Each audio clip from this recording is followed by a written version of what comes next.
Study IQ world में आपका स्वागत है। नमस्कार दोस्तों आपके अपने चैनल स्टडी IQ वर्ल्ड में आप सभी का स्वागत है। जैसा कि आप लोगों ने खबरों में पढ़ा होगा और कई आर्टिकल में देखा होगा, और मैंने लास्ट वीडियो में भी मैंने आपको बताया था कि जो तेल अवीव में, इजराइल के तेल अवीव में बम हमला हुआ था, उसकी जिम्मेदारी कहीं ना कहीं हमास ने बखूबी लिया था। और इसको मद्देनज़र देखते हुए यही लग रहा था कि इजराइल और हमास के बीच जो है संघर्ष विराम नहीं हो सकता है। मैंने आपको लास्ट वीडियो में ही बताया था कि अमेरिका के जो विदेश मंत्री हैं, जो एंटनी ब्लिंकन, उन्होंने जो है दौरा किया है प्रेजेंट टाइम में। इजराइल और मिस्र के दौरे पर थे वो 3 दिवसीय, और वहाँ पर जो है इजराइल में इन्होंने जो है हमास और इजराइल के बीच जो है शांति समझौता कराने का जो है ये निश्चय किया था। और कहीं ना कहीं इसमें जो है एक बड़ा सफलता देखी जा रही है। हालांकि अभी कल तक रिपोर्ट ये आ रहे थे कि हमास ने जिस तरह से अटैक किया है इजराइल पर, वो अटैक को देखते हुए इजराइल और हमास का जो संघर्ष विराम है वो बिल्कुल नहीं हो सकता है। लेकिन कहीं ना कहीं अमेरिका का जो प्रस्ताव है संघर्ष विराम का, वो इजराइल ने मान लिया है। हमास का अभी भी कोई कंफर्म नहीं है, हमास ने अभी कोई पुष्टि इस बात पे नहीं की है। तो आइए चलते हैं इस वीडियो में हम लोग डिटेल से बात करते हैं कि आखिर इजराइल कैसे मान गया और यहाँ पर हमास अब क्या करेगा और जो है आगे की रिपोर्ट क्या होगी। तो इसी वीडियो में हम डिटेल से बात करेंगे और साथ ही साथ इसके बारे में हम आपको और भी बहुत कुछ जानकारियाँ देंगे। पर आगे बढ़ने से पहले आपसे मेरा निवेदन है कि हमारे इस चैनल को प्लीज़ सब्सक्राइब करके बेल आइकन पर क्लिक कर दीजिए, ताकि नियमित रूप से आपको आपकी वीडियो मिलती रहे। इस चैनल पर आप सभी को बहुत कुछ जानने को मिलेगा। पर आगे बढ़ने से पहले आपसे पूछूंगा एक क्वेश्चन यहाँ पर ये है कि किस समझौते के तहत भारत और पाकिस्तान के बीच पहला युद्ध विराम हुआ था। आपको बताना है कि किस समझौते के तहत भारत और पाकिस्तान के बीच पहला युद्ध विराम हुआ था। आपका ऑप्शन है, पहला ऑप्शन है ताशकंद समझौता, दूसरा ऑप्शन है शिमला समझौता, तीसरा ऑप्शन है कारगिल युद्ध विराम, चौथा ऑप्शन है आपका लाहौर समझौता। तो सही उत्तर जो है आप लोग कमेंट सेक्शन में कीजिए और सही उत्तर मैं दूंगा वीडियो के अंत में। एक चीज़ मैं आपसे और निवेदन करना चाहता हूं कि आप लोग जो है हमारे चैनल को प्लीज़ सब्सक्राइब करते रहिए, और जो है चैनल की जो वीडियोज़ आती हैं, जो आर्टिकल होते हैं, वो आप लोग पूरा देखने का जो है यहाँ पर आपसे मेरा निवेदन है कि आप लोग पूरा देखा करिए। क्योंकि कुछ लोग होते हैं कि थोड़ा सा जो है देख के उस पर जब कमेंट करते हैं तो वो आधा अधूरा ज्ञान जो है बहुत ही सही नहीं होता है। आप लोग पूरा आर्टिकल देखेंगे तभी जो है अच्छे से समझ पाएंगे। और आपसे मेरा जो है विनम्र अनुरोध है कि हमारे चैनल को जल्द से जल्द सब्सक्राइब कीजिए और अपने दोस्तों के साथ भी शेयर कीजिए। तो अब बिना किसी देरी के चलते हैं अपने जो है आर्टिकल पे। जैसा कि आप लोग ये देख पा रहे होंगे NDTV का आर्टिकल है, और इसी आर्टिकल के बारे में हम लोग विस्तार से चर्चा करेंगे। आपको मैं बता दूं कि इजराइल ने हमास के खिलाफ संघर्ष विराम के लिए अमेरिका समर्थित प्रस्ताव को स्वीकार कर लिया है। इजराइल और हमास के बीच कई महीनों से जंग जारी है।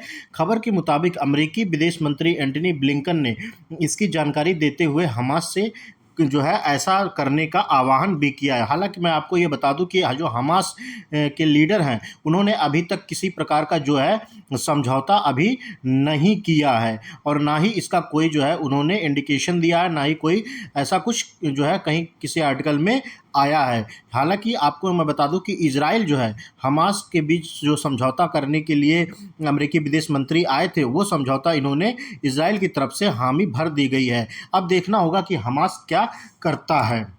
जैसा कि आप लोग देख पा रहे होंगे, एंटनी ब्लिंकन जो है यहाँ पे बेंजामिन नेतन्याहू से मुलाकात कर रहे हैं। आपको मैं बता दूं कि इससे पहले अमेरिकी विदेश मंत्री एंटनी ब्लिंकन ने इजराइल के प्रधानमंत्री बेंजामिन नेतन्याहू के कार्यालय में उनके साथ एक निजी बैठक की। इसके बाद एक विस्तारित बैठक आयोजित की गई, जिसमें सामरिक मामलों में मंत्री, प्रधानमंत्री के चीफ ऑफ स्टाफ, राष्ट्रीय सुरक्षा परिषद के उपनिदेशक, प्रधानमंत्री के सैन्य सचिव, विदेश नीति सलाहकार, बंधकों और लापता लोगों के लिए समन्वय, इजराइल में अमेरिकी राजदूत और प्रधानमंत्री के प्रवक्ता भाग लेंगे। ब्लिंकन मिस्र और इजराइल की 3 दिवसीय यात्रा पर है। उनकी इस यात्रा का उद्देश्य मिस्र और कतर के समर्थन से अमेरिका द्वारा पेश प्रस्ताव के माध्यम से युद्ध विराम और बंधकों तथा बंदियों की रिहाई के लिए समझौता की दिशा में अमेरिका के गहन कूटनीतिक प्रयासों को आगे बढ़ाने के रास्ते खोजना है। अमेरिकी विदेश मंत्रालय ने पिछले सप्ताह कहा था कि इस प्रस्ताव से गाजा में युद्ध विराम हो जाएगा, सभी बंधकों की रिहाई सुनिश्चित हो जाएगी। ये सुनिश्चित हो जाएगा कि पूरे गाजा में मानवीय सहायता पहुंच सके तथा व्यापक क्षेत्रीय स्थिरता के लिए परिस्थितियां तैयार हो सके।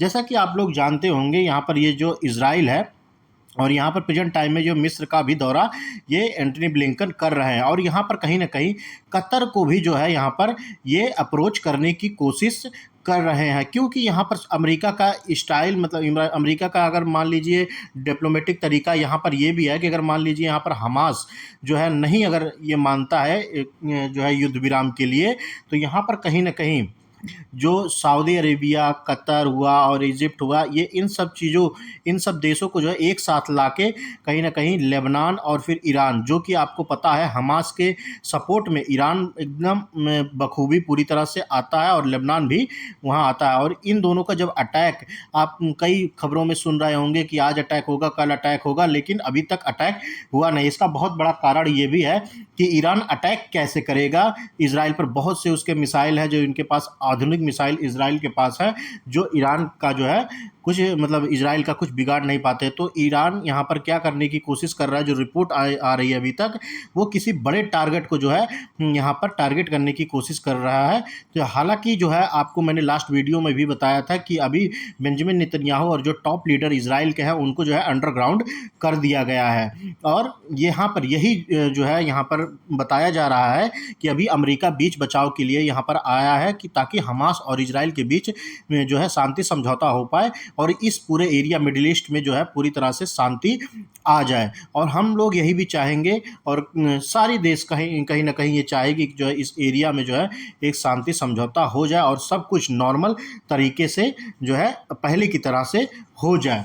तो आपको अब ये यहाँ पर ये आपको मैं ये बता दूं कि जो कल आपको मैंने वीडियो बना के मैंने आपको बताया था कि हमास ने जो बम प्लांट, वहाँ पर बम विस्फोट हुआ था तेल अवीव में इजराइल के, उस पर उन्होंने जिम्मेदारी ली थी। अब ये देखना होगा कि ये उसके बाद इजराइल ने इस बम हमले के बाद भी इजराइल ने हामी कर दी है शांति समझौता के लिए। अब देखना ये होगा कि वहाँ पर हमास का रोल क्या होता है, क्या वो शांति समझौता के लिए मानते हैं या नहीं मानते हैं। इजरायली राष्ट्रपति ने कहा कि उनका देश पृथ्वी के चारों कोनों से आतंक से घिरा हुआ है और एक लचीला और मजबूत राष्ट्र के रूप में इसका मुकाबला कर रहा है। उन्होंने इस बात पर जोर दिया कि इजरायली बंधुकों को वापस लाने तथा उनके लिए हर संभव प्रयास करने से अधिक कोई बड़ा मानवीय उद्देश्य तथा कोई मानवीय कारण नहीं है।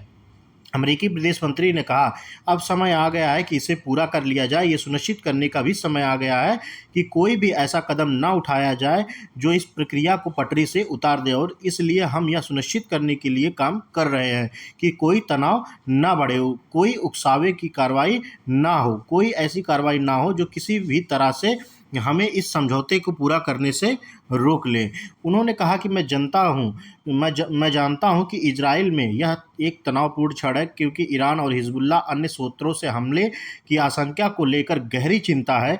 जैसे कि आपने राष्ट्रपति को कहते सुना, अमेरिका ने किसी भी हमले को रोकने और यदि आवश्यक हो तो किसी भी हमले से बचाव के लिए यहाँ सेना तैनात करने के लिए निर्णायक कार्रवाई की है। आप लोगों को पता होगा कि यहाँ पे जो लेबनान है और यहाँ ईरान है, उसके जरिए जो है यहाँ पर कहीं ना कहीं इजराइल पे अटैक हमेशा होता रहता है। तो इस बीच अब देखना होगा कि जब शांति समझौता के लिए इजराइल मान गया है, उसके बाद भी अटैक होता है, और या फिर अगर अटैक होता है तो क्या उस कंडीशन में क्या इजराइल अपने इस स्टेटमेंट पे टिका रहेगा, या फिर हमास जो है फिर से कोई बड़ा अटैक करेगा, या फिर जो है यहाँ पर कोई शांति समझौता हो सकता है। इस पे आप लोगों का क्या राय है कि क्या हमास जो है यहाँ पर शांति समझौता के लिए मान जाएगा? लेबनान, ईरान के जो अटैक होने हैं, जो इन्होंने कसम खा रखी है कि हम इनको बर्बाद कर देंगे, ये करेंगे, ऐसा करेंगे, बहुत मतलब इन कई प्रकार के जो आर्टिकल आते हैं आप लोगों को प्रीवियस वीडियोस में आप देखने को मिल जाएंगे। आप लोग जाके प्रीवियस वीडियो भी देखा करिए, ताकि जो है आपको अच्छे से अच्छा ज्ञान वहाँ से मिल पाए। तो आप लोगों का क्या राय है, यहाँ पर क्या हो सकता है, आप अपना राय हमारे कमेंट सेक्शन में ज़रूर कीजिएगा। अगर इस पर और कोई रिपोर्ट आती है, मैं आप सभी के लिए अपडेटेड रिपोर्ट ले आऊँगा, अपडेटेड वीडियो एक बना दूंगा। तब तक के लिए चलते हैं अपने क्वेश्चन की तरफ। हमारा क्वेश्चन ये है कि समझौते के तहत भारत और पाकिस्तान के बीच पहला युद्ध विराम हुआ था। तो इसका राइट आंसर हो जाएगा ऑप्शन नंबर 1, ताशकंद समझौता। ताशकंद समझौता जो है इसी पहले युद्ध विराम भारत और पाकिस्तान के बीच बीच जो है यही हुआ था, ताशकंद समझौता। तो राइट आंसर हो जाएगा ऑप्शन नंबर 1, ताशकंद समझौता। तो इसी नोट के साथ हम इस वीडियो का अंत करते हैं और आप सभी से मेरा निवेदन है कि हमारे स्टडी IQ वर्ड चैनल को सब्सक्राइब करके लाइक कर दीजिए और अपने दोस्तों के साथ प्लीज़ शेयर कीजिए। तब तक के लिए आप सभी को मेरा नमस्कार। जय हिंद, जय भारत।